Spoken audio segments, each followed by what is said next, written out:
Go. Happy, healthy, beautiful day to you guys. Eric Higgins here, holistic health coach and actor, calling out of Portugal. We're on a mission this year to impact the lives of 100,000 plus people. And we're going to be sharing some epic knowledge with you today around preventing unwanted holiday fat gain. We've got Dr. Bob Rakowski, clinical nutritionist, global health expert for 30 plus years in clinical practice, an expert in clinical nutrition, lifestyle, functional medicine, chiropractic, kinesiology, really looking at all the elements of root cause and how do we essentially become our best self. Dr. Bob, great to have you on the call. Great to have you guys join us on Zoom on the call. And of course, you guys watching on Instagram as well. Well, thank you always. Hey, big shout out always to you and Isa and the seagulls, thank you. So Eric and Isa were on a rescue mission. I had some birds that were distressed on their beach and they fought the elements to take these birds to a sanctuary. So you know what? Everything comes back, my friend. Thank you for making our wonderful world better. I see people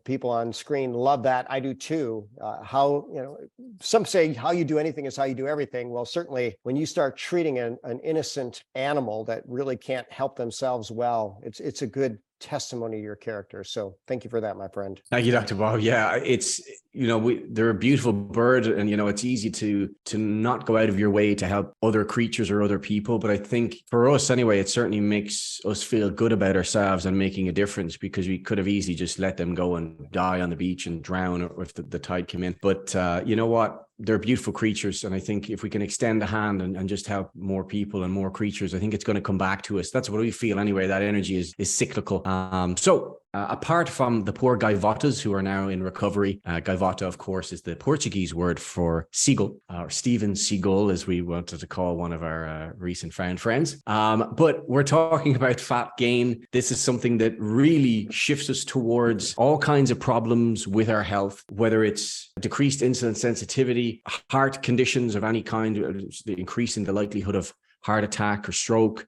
So there are major health concerns when it comes to fat gain. So I want to just ask, first of all, to kick off the call, Dr. What are the different kinds of fat that we have in our bodies and what roles do they play? For those that are on the Zoom, I'm going to share a screen because, a picture they used to say is worth 1,000 words. Now we know it's worth probably a couple million words from brain scans, and probably the fat that most people are familiar with. So I'll answer it. So we have white fat, we have brown fat, and we have something in between, which is called beige fat. I think the kind of fat that we don't want, in fact, I know it's the kind we don't want too much of, is going to be that white fat. And so if you're looking at a picture on the screen, you'll see that each picture is going to have a different fat cell. They're different colors. And within it is a nucleus and a fat globule, and then something called mitochondria. Now, if I just go back 35 years ago when I was in school, maybe it's 36 years now, we thought fat just sat there. It just was storage of energy that we really couldn't access. But it's not true at all. Fat actually has in it something called mitochondria.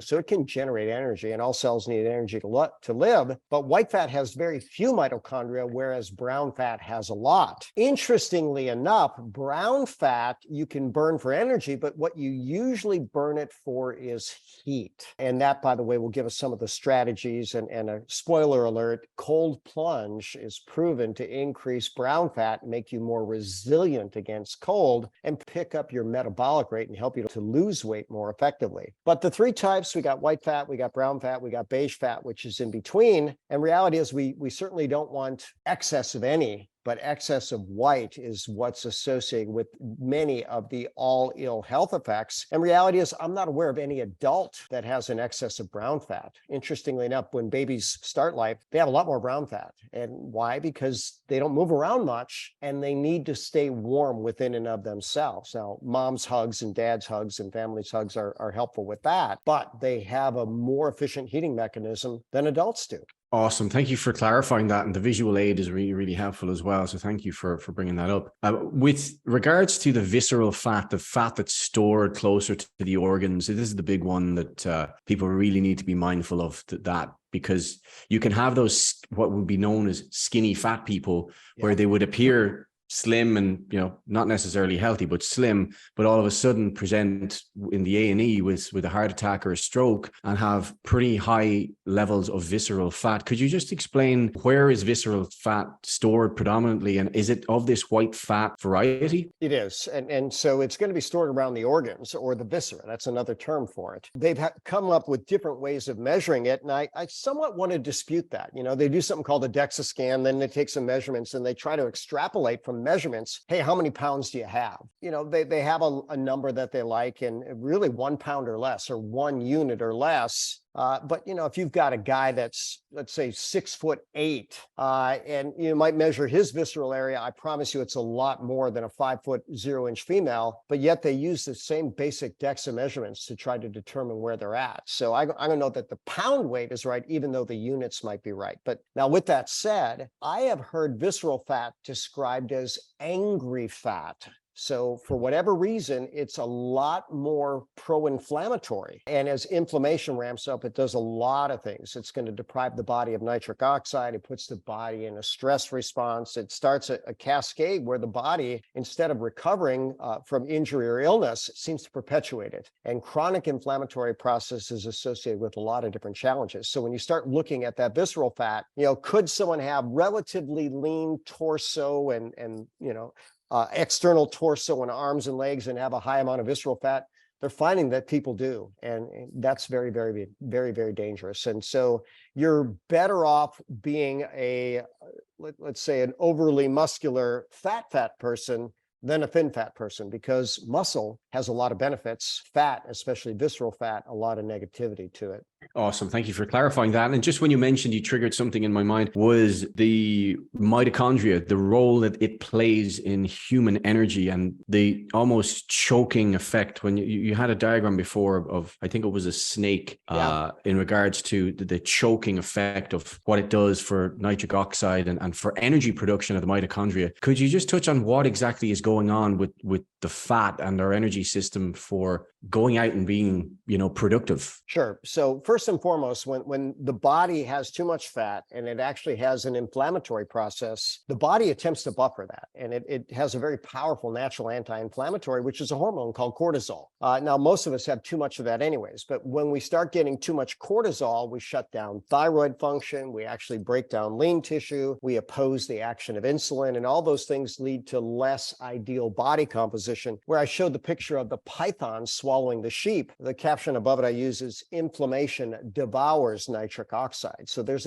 3 forms of nitric oxide, a miracle molecule that dilates blood vessels. But when the body accelerates an inflammatory form, it literally devours the nitric oxide and chokes the whole body off of oxygen and nutrients. So, friends don't let friends get fat, friends don't let friends get inflamed, and the two go together. Beautiful. Thank you for touching on that. I had someone reach out to me recently talking about mitochondria and the impact that it has on our overall well-being and our energy production. And it's something that I would love to do more calls around, because I think there's a lot of misconceptions with that, and it would be great to have you to clear a few things up. But I've often heard from people talking about fat genes and having a certain amount of fat structure in their DNA, which is passed along, and that this is a limiting factor in them living a healthy lifestyle. Is there any truth in that? And if not, could you just clear that up a little bit for people? Well, there's certainly a truth, but it's way overblown. And so you start looking in fat genes versus skinny genes. They've identified now more than 50 different genes, remember the Human Genome Project, that can give people a predisposition towards fat gain, but it only happens in the wrong environment. So, if we go back 100,000 years ago,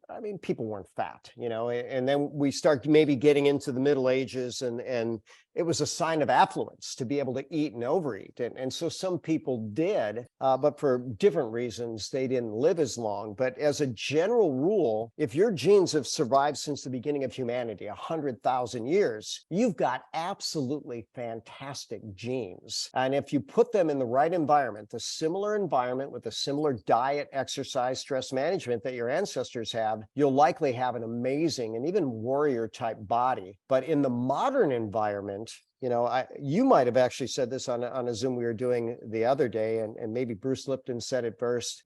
Basically the genes kind of load the chamber of the gun, but the environment pulls the trigger. And so if you choose a good environment, hey, you don't pull the trigger on those fat genes. If you choose an environment which is high stress, high toxins, high processed foods, and minimal mobility, I don't even care if you think you have the best genes on the planet. You're going to be in trouble when you don't treat yourself like you're designed to be treated. Yeah, it seems that there has to be a continuous combination of great nutrition, control of stress, continuous movement, and doing what we're designed to do, which is to seek out our purpose. What is it that we are here to investigate and add value to the world and make us feel significant? And as a result, our choices will in part be more in line with that person we're becoming, rather than leaning on food as a comfort. As I know a lot of people can do that, especially around the holidays, but why is it that the holiday season is so critical for us to start on the right foot heading into the new year, Dr. Bob? What do you feel that a lot of your patients are struggling with coming into the holiday season when it comes to food? You know what? I'm going to think that it's not any more critical than any other season. It just tends to be a season where there's a lot more bad options. It's absolutely fascinating. I've already been to a few holiday parties, and dessert seems to be the centerpiece. Rather than healthy, really good choices, there's, processed foods, there's sugar, there's drink, and there's a time and a place for all these things. But it should always be dessert, a little afterthought after something very, very nourishing for yourself, and not the mainstay of everything. So I think it was Mark Twain that said it first, and maybe he wasn't, but he said, I can resist anything but temptation. And then you look at the addictive aspect of sugar, and for many people, alcohol as well. And alcohol is a simple sugar as well. If you put that in front of them, they're going to start indulging, and it doesn't take long before the body gets that little bit of sugar high or that alcohol benefit, and people want more. And it also doesn't take much time before it takes more to get the same effect. That's the process of tolerance and something else called withdrawal. So plenty of people, if they get off on the wrong foot with sugar or alcohol, it's a downward spiral that they have a really hard time breaking. I see a few people on our Zoom that are nodding their heads right now, and even you in agreement. People. I don't know if you've just been blessed with this incredible ability to make the right choices, but your physiology suggests that, man, you got to be at least 99% right on with what you're doing. What you manifest and what Heloisa manifests, you're the pinnacle of what people strive for. Thanks for being a great example, and I might ask you back on that. Have you ever had a struggle? Because I couldn't imagine you do, based on what I see. It's funny you asked that, Dr. Bob, because I came across a photo when I was 7 years old with an 8-pack. And I thought, I only found that a couple of years ago, and I was chuckling away. I was in a really old album. I wasn't flexing I was just sitting on the ground playing with or had a book in my hand. And I went, wow, look at that little guy, So early on, I developed a desire to run and run quickly. I wasn't a long distance runner. I didn't see the point in long distance running. I like to explode and do things explosively. And this, I guess, prompted me on to experiencing different elements of calisthenics and athletics and different court sports, team sports, and just got a sense of different kinds of stimulus. I've spent so long eating well and allowing myself to feel good that I have permission to push the boundaries out a little bit. And I think where a lot of people can fall down is they haven't done the groundwork of eating well and really moving themselves enough, because everything feels like pain. And what I found is so powerful about some of the things that we share, Dr. Bob, is that superfoods like reishi or Ganoderma, as it's also known, allows the body to heal and brings us back to a state of balance. And then when someone gets into a place where they desire to move, that desire goes up to investigate. It's a beautiful place to be in. It's not about the aesthetics. It's about the investigation, the desire, and the journey to move. And this is a byproduct. The last point in this, I think that's one of the biggest downfalls for most people, is they're so focused on the mirror, they're so focused on the aesthetics that they forget the point of what it is, the importance that is to move, is that if you move consistently, your body composition will look after itself. I want to kind of expand on so many things that you said. And so first and foremost, you probably have some phenomenal genes, but here's what we know. Even if you had a preponderance of those 50 obesity genes, a single year of high level physical activity downregulates the expression of those genes 40%. Now think about how 40% compounds over 40 years. which is what you've done. So you just said, look, I don't even have to think about it anymore. But keep in mind, you don't have to think about anything because you're always moving. You're always pushing that body. And when people do explosive type activity, even though that's anaerobic and fat is burned aerobically, that anaerobic exercise changes the body into a better fat burning machine. There's the growth hormone release, the IGF-1, the enhancement in testosterone. All those things are there. So those are so powerful and so amazing. And, you start looking at it. And then finally, when you start talking about life's mission, I'll go to Brian Johnson, who I think said it best. He said, we're all designed to show up as our best self in service to something bigger than ourselves. I would rather add a few words to that, show up as our best and getting better self, because the best you tomorrow better be better than today. And I also like what you said, only compare yourself to who you were yesterday. And your hero should be you in the future and maybe even you in the present. So much wisdom packed in on that wonderful explanation. Oh, thank you, Dr. Bob. I go off on one. Sometimes when I have an extra OG coffee, I tend to go off in a bit of a tangent, but all it with a point to really share, I guess, experience, and what's worked. And, when it comes to the food, because this is really another confusing point as well, where people fall into the rabbit hole of it's all about calories in and out. And that's not really true. It's really the quality and the information that provides for the body. So could you explain the difference between what you would classify as fake foods and real foods, and what effect do they have on our blood sugars, our hormones, and how we actually store fat in the body? Well, let's define fake. So first and foremost, Michael Pollan kind of started this with his book In Defense of Food. And he said, something strange started happening in the US in the 70s. He said food started flying off the shelves and being replaced by food-like substances. It looked like food, it smelled like food, it tastes like food, but it wasn't food, it was chemicals. And his classic example is you take a loaf of bread and there's maybe 4 or 5 ingredients in classic bread. And then you pull one off the shelf and there's 35 ingredients and 30 of them you can't pronounce. So what the heck are you getting? You're getting a chemical factory. Then we go with Kelly Brownell, Yale University, one of his most powerful statements ever. He said this, he said, food in this country, ready for this, is engineered to be addictive.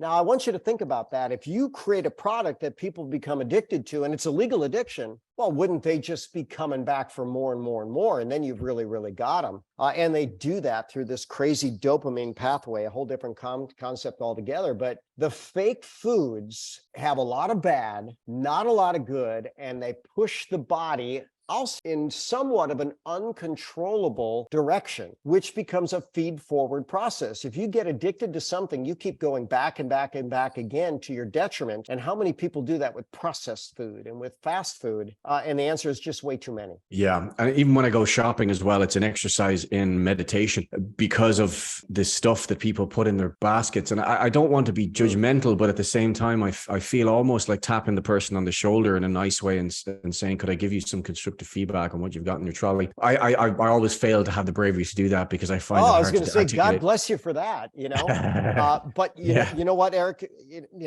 you're modest, but wear a cutoff shirt and when people see what they're putting, who's putting what in their basket, and then they look at theirs, they're going to see a pretty significant contrast. In regards to food combining, this is something I've noticed over a number of years, is the way I eat. If I have something sweet, I find if I have it with a fat source that I don't feel so lethargic afterwards. Let's say with a small bit of coconut oil. If I'm having chocolate, let's say we're coming into the holiday season, so we're having chocolates, try to keep it after the meal, I would suggest, with a small bit of coconut oil or maybe a small bit of peanut butter with your sweet treat to help slow down the absorption of that sugar in the bloodstream. Would there be much merit in that, Dr. Bob, or am I just imagining that I'm possibly feeling better with that approach? No, you're right on the money with that. Now, interesting enough, when you mentioned food combining, my mind went to a different spot, and I'll go to that in a moment. But whether it's sugar, whether it's alcohol, if you slow the absorption and you don't get a spike in your chemistry, you're going to be a lot better off for that. And fat does slow the transit, and fat has a lot of satiety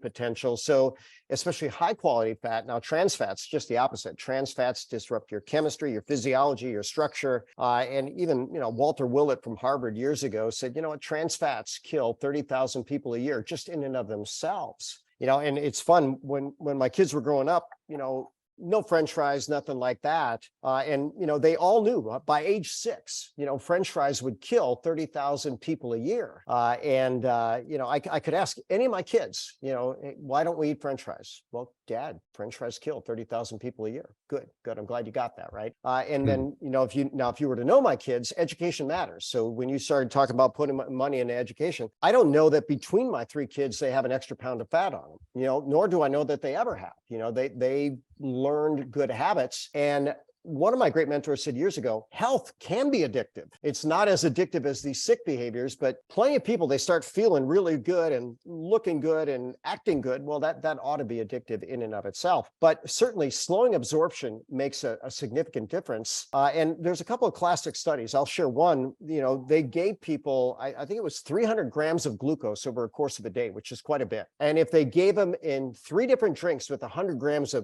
piece, now that'd be like a big gulp, and you had 3 of those, that's a formula for disaster. You're going to spike insulin, inflammatory process, fat gain, all these other things. But if they would give them that same 300 grams of glucose and infuse it in a steady state over the course of 24 hours, the blood sugar barely increased at all. So when it goes slow and steady, the body knows how to deal it. It's these bursts that is problematic. And the body says, "Oh, I don't like all that sugar. I'm going to spike the insulin." And then insulin's going to store it as fat. That's right out of physiology text. But when I think of food combining, I'm going to go to even simpler than that. If we eat just one food type at a time, it's going to be a lot more efficient on our digestive system.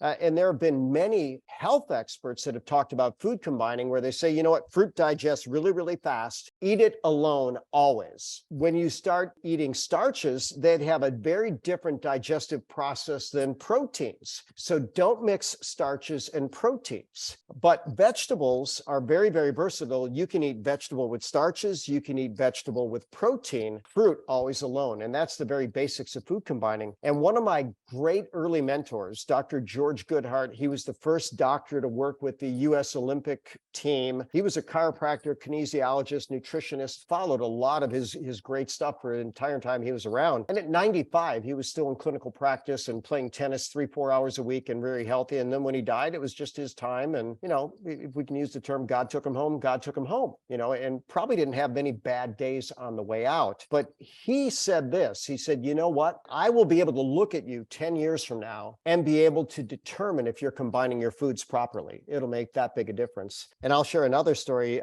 It was 1993. I was in San Francisco, California, the very first time I got to meet my mentor in person. And I went up to him. I said, "Dr. Goodhart, I'm a huge fan of yours. I admire your work. Would you mind just checking me out and let me know what I can do better?" And he kind of looked me up and down and he palpated the sides of my head for, I swear, no more than 3 seconds. He looked at me and says, "You're doing great. Keep up the good work."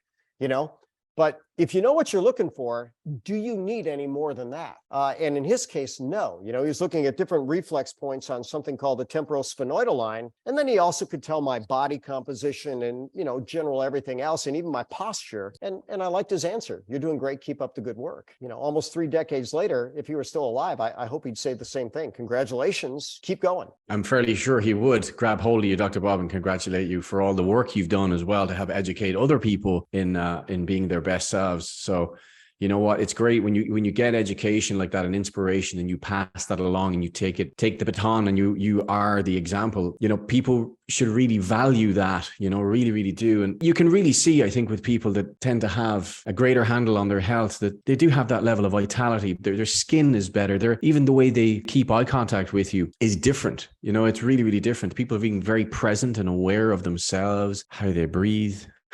Because sometimes we forget to breathe. We get a very chest this time of year, and that's not a good strategy to be in. So take a breath. Don't forget about the importance of breath, because if we lose control of the breath, our stress goes up. And of course, our ability to burn fat goes down. So we don't want that. Keep breathing, and you will be better.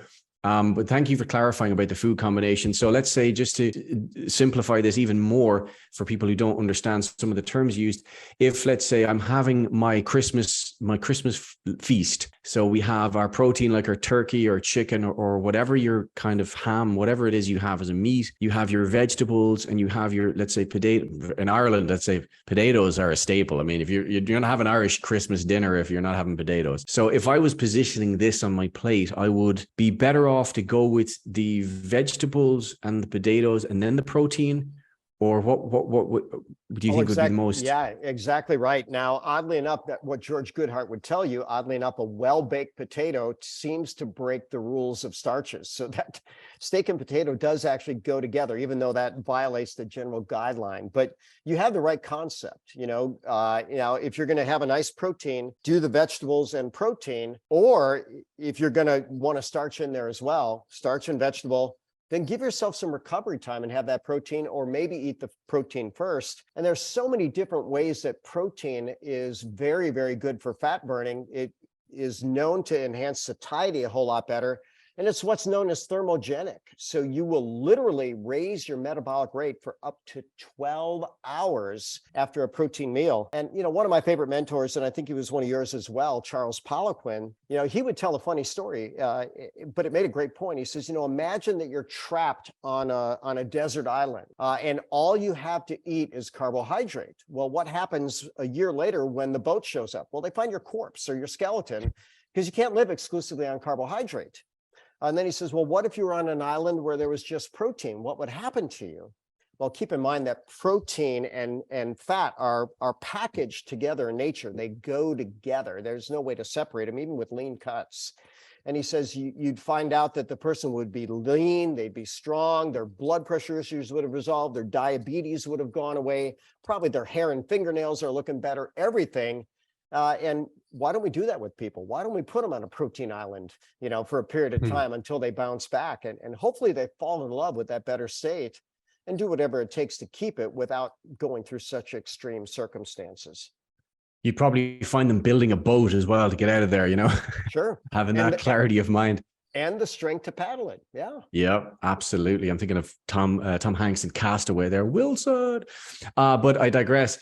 When it comes to alcohol, then this is something that I also copped a couple of years ago was never to have alcohol before you eat, because it can have you reaching for refined carbohydrates because of the impact of the alcohol on the blood sugar. So what would your advice be around the booze? Because, this is the time people like to have, let it loose a little bit, and you can't stop the train. So how do we give it a better track to go down in regards to alcohol and food? Well, there's a reason they call it the after dinner drink, because beforehand it really messes things up, as you just said, with the blood sugar spike and then the cravings and everything else. But keep in mind that too much alcohol, we certainly know that's bad. And alcohol near bedtime, actually, people fall asleep faster, but it interferes with deep sleep. Most of us can track that now relatively easily. I've got my Oura Ring on, and other people have bought that, probably not in response to my endorsement, but they're saying, wow, I really like knowing my sleep and my exercise and my steps and my body temperature and everything else.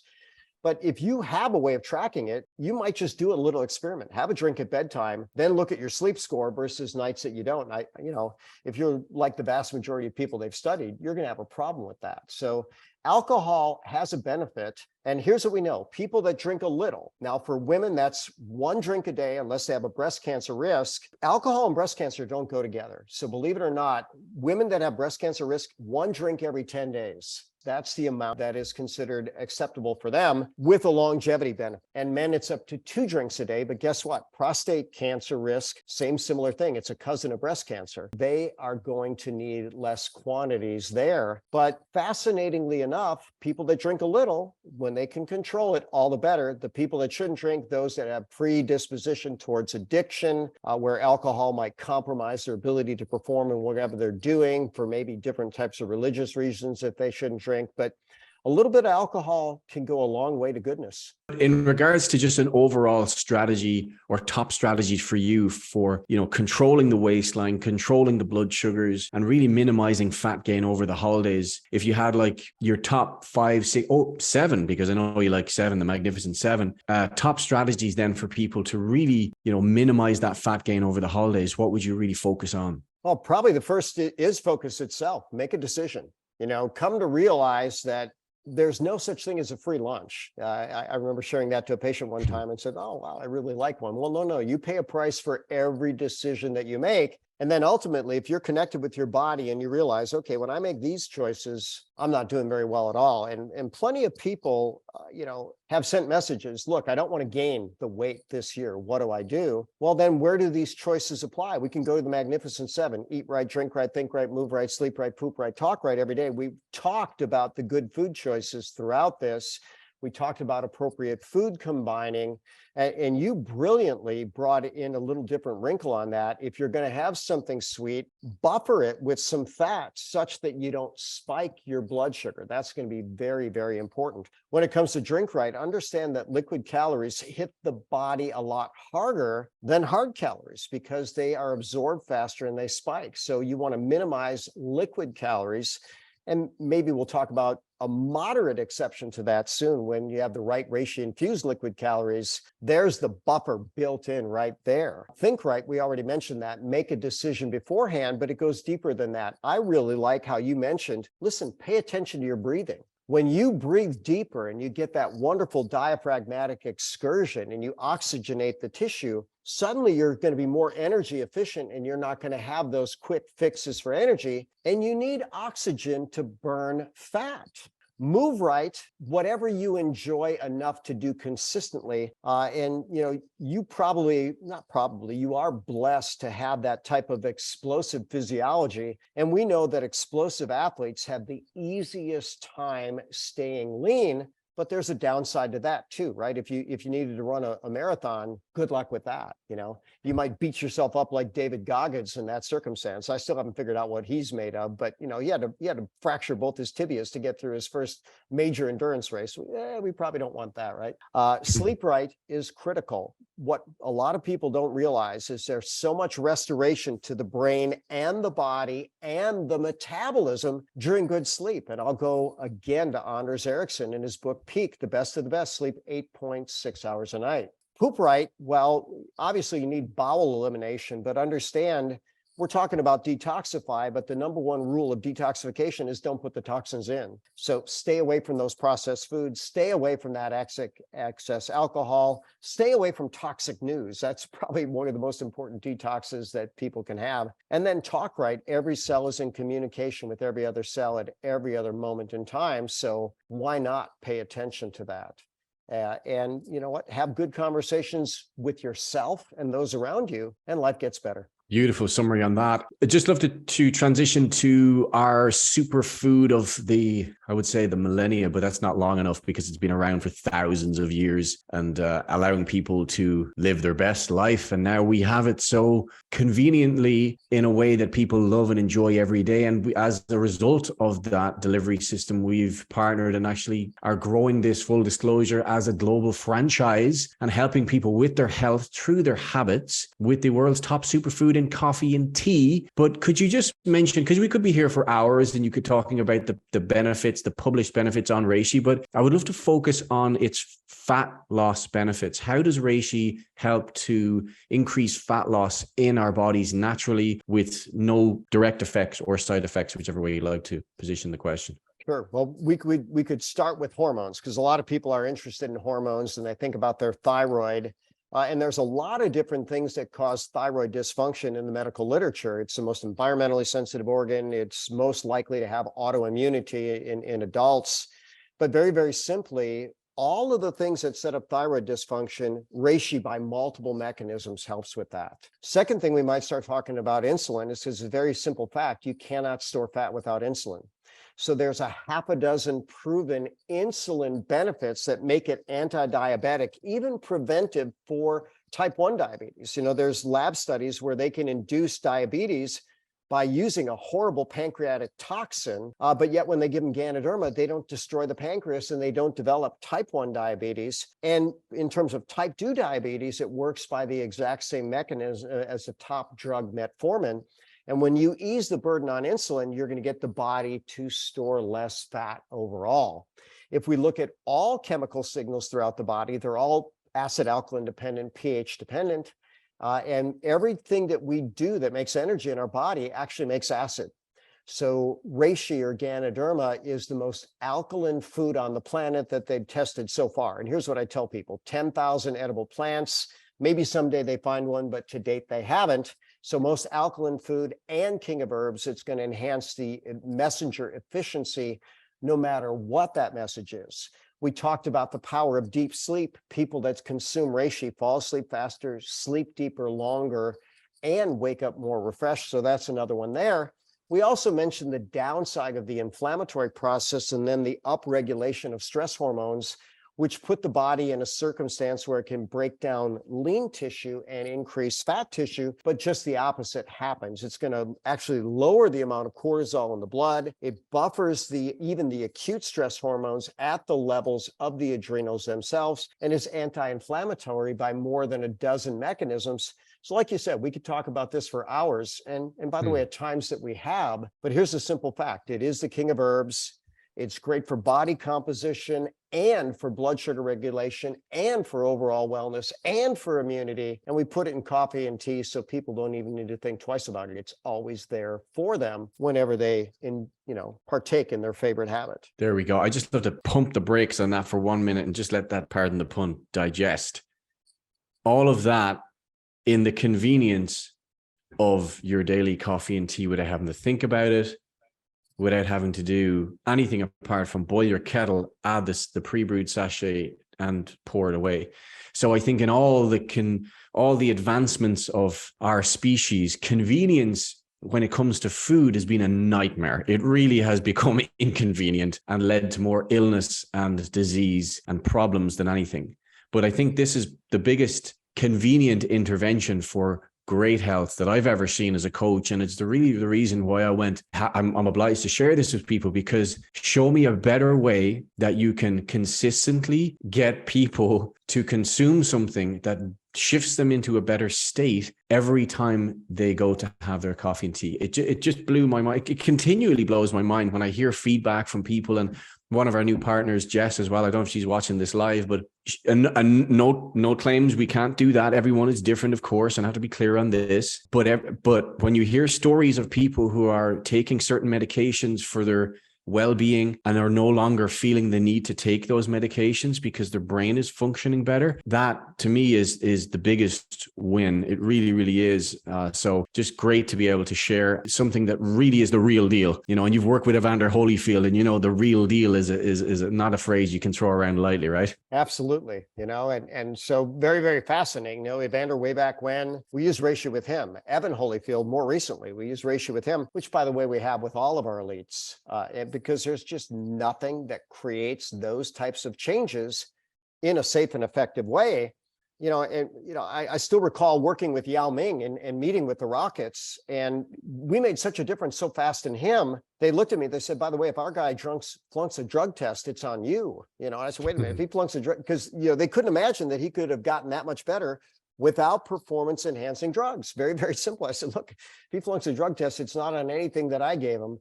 But there's people, if we could categorize a performance enhancing supplement, reishi would have to be at the top of the list. That's why it's king of the herbs. Enhances mitochondrial electron transport, modulates the inflammatory process, increases energy delivery, you name it. And then, of course, the cordyceps in there as well. We have a double whammy with the reishi red tea, which is cordyceps in there as well. One of our personal favorites, especially for training and for fat loss. I've seen great results with that for people to replace their water essentially throughout the day with a green or a red tea of ours is super. But just my last question on this then, Dr. Bob, is, people like the sweet treat. They really do over the holidays. And, as I heard Dr. Sachin Patel say once, you can be a purist and just help a small amount of people, or you can present a healthier option for the masses and allow them to feel better over time.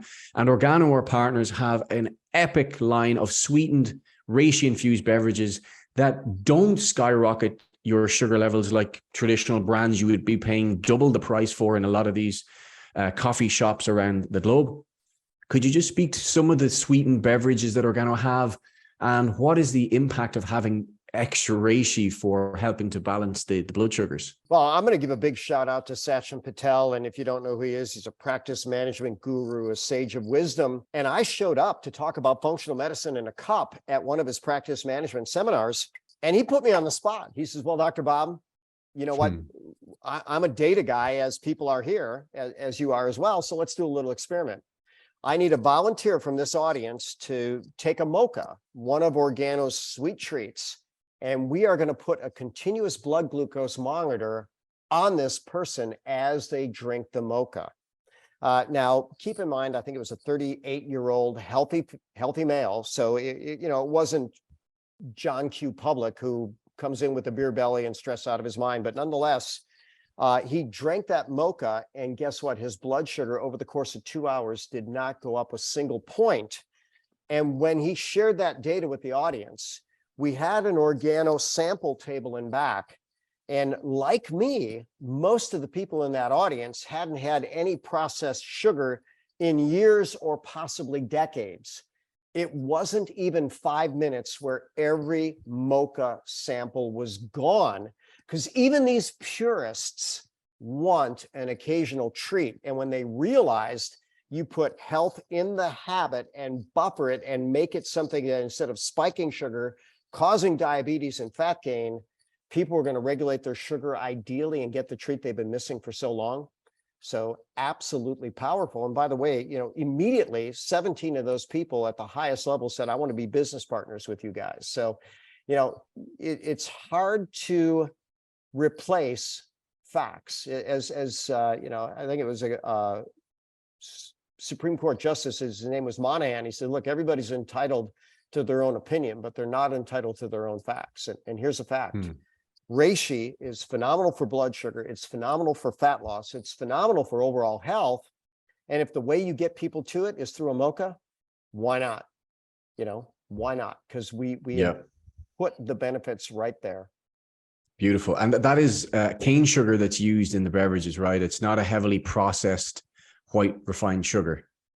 Their products are best in class, and they've even been working on making them better ever since. And so I'm part of that formulation and part of that global council. And so even though what we have is already best in class, there were a few ingredients that people didn't like. The absolute purists said, well, I don't like that ingredient. And they'd ask me, what do you think of that? I said, well, guess what? There's better, and we're going to make a better choice. But for now, it's still best in class. So can the best get better? Oh, it absolutely can. Wow. Thank you for doing that and being part of that board to be able to oversee, because there's no better man to be able to do so. Thomas has a question: how to work on reducing visceral fat. What is the most successful method? Well, there's plenty of people that'll tell you cannot spot reduce. In other words, you're going to lose fat from wherever you're going to lose fat. But here's what we do know. Regional fat distribution is under endocrine control. That is a direct quote out of the medical literature. And that visceral fat is highly stress related. And so if we can buffer cortisol, and again, reishi is quite good for that, but there's also a melatonin, theanine. We use Ganoderma reishi spore reset on that. One way to go, but ultimately all the things that promote fat loss, we're going to do, and throw in extra added stress buffering, and you can lose that. And one of our mentors, Eric Worre, he started out with 500% more visceral fat than he wanted. I would say it was just, 5 pounds and going down to 1 pound, but he's now only at 300%. Now that was, believe it or not, with 9 of the last 12 months being pretty doggone diligent. If you're metabolically stuck, if you're stuck in a rut, and you have been, like in his case, as he would say, for nearly 6 decades, you're not likely to get over it overnight, but he's also proven that with consistency, you can do it. Now, oddly enough, more reason for Eric Worre to do some consistent reishi, I might have to whisper that in his ear again as well, because that may well speed his process. Absolutely. Whispered indeed. I'm sure a lot of people have tried to whisper some advice in his direction, considering his mentorship and the environment. But you know what? Like you said before, I think there's nothing stickier than our products in the world of consumption. For health and a habit, and for its legitimacy as well. And of course, award-winning, that our king our black organic king of coffee with the reishi spores has won a global award for best organic coffee. And I think it's eco-friendliness as well, and how it's actually harvested and pieced together, if I'm not mistaken, Dr. Bob. Oh, absolutely. When you start looking, and we now have a new partnership with, Beyond Organics here in the US, the highest quality precursors, the highest quality growth environment, the highest quality processing available to make food substances, CGMP certified. We have dotted every I, crossed every T, and it's just another way that Organo said, well, we were the best in class, but guess what? Even we can get better. So beautiful. One other question here, Grace, is, are sweet potato fries as bad as regular French fries? Well, it's the frying that's the problem. So is a sweet potato, it's going to have a different balance of nutrients, that's for sure. And there's plenty of people, and I'm in this camp, if it's white, it tends to be more void of nutrients. Even though potatoes are going to have good amount, there's going to be different bioflavonoids. When I think of sweet potato fries, I think of this very vivid orange. But you could use an air fryer, you could actually bake it, you could use olive oil, you could use sea salt. All of these things are good. You could make a potato fry better. And certainly for most people, a sweet potato fry would be better, unless there's someone that has a sweet potato reaction, but not a regular potato. A follow-up question from Grace is, what about high blood pressure and alcohol? Well, there's a sweet spot, and so again, if people, depending on their genetics, have a little bit of alcohol that does take off the stress a little bit, that will have the ability to lower blood pressure. But it's a very fine window, and you get beyond that, you're going to be worse off in a lot of different mechanisms. Okay. Molly has a question. What would you suggest should be the amount of time one should wait between eating starch and protein foods? Thanks. Yeah, so protein is going to be the slowest to digest, and you want to give yourself at least 2 hours. Fruit is going to be fastest, 15, 20 minutes, vegetables in between 30, 45 minutes, starches, maybe an hour. But protein slowest at 2 hours. And by the way, some people might even be slower than that. So there's plenty of people with sluggish digestion. So learn to listen to your body, learn to honor it, know when that stomach is empty and ready for something new. Beautiful. Last question then. We'll have to leave it there as well. Adri's asked, is air frying your food okay? Asking for a French fry friend. Yeah, nice use of alliteration there. Yeah. It's a better decision. It uses much less oil. It's a lot healthier for sure. Guys, if you're thinking of Christmas gifts this year, then here's a little idea Isa made up earlier. Nice little hamper here with a king or any beverage of your choosing. This is our organic award-winning coffee here with a lovely little mug and a little basket.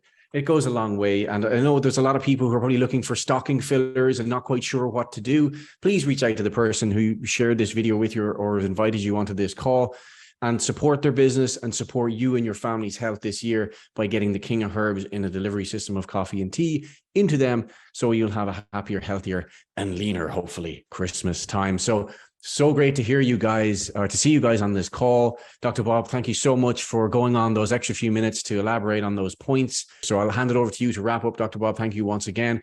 Our great mentor, Jim Rohn, the guy that launched Tony Robbins, he would always wrap up with 4 questions.